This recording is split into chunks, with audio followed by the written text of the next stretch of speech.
Sorry for not gracing the internet with my presence for the last few months. I have had a prior periodical engagement, and honestly, I just forgot to make videos. Well, let's get into it. Net neutrality. The subject of many memes over the last couple weeks. Many are blowing this whole fiasco way out of proportion. What many people don't understand, is just what the vote did. All it did was revoke the 2015 decision, which according to the New York Times, just means stronger oversight over broadband providers as Americans have migrated to the internet for most communications.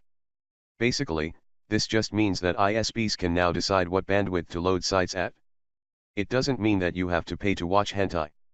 The main defense in the quote-unquote war for the internet is that the removal of net neutrality will create competition in the industry. Any simple economics course will teach you that the more restrictive one company is with their product, the more the consumer wants to buy from a competitor.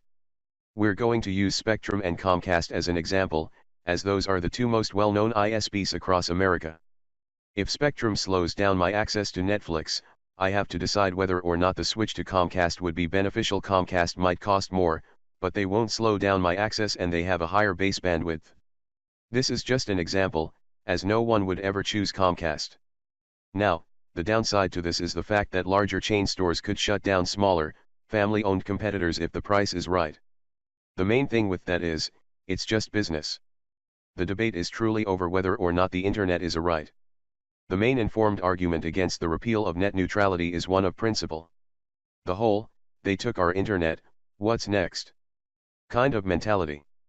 As a libertarian, I am very divided on what I should think. While the violation of a right is somewhat pressing, I feel that I would rather have free enterprise throughout the nation than have my emails load a couple seconds faster. What do you guys think? I'm very curious about other people's view on this. Whether their political views align with mine or not. As always, if you like the video, feel free to give it a like. If you like my other content, feel free to stick around. Viva la individual.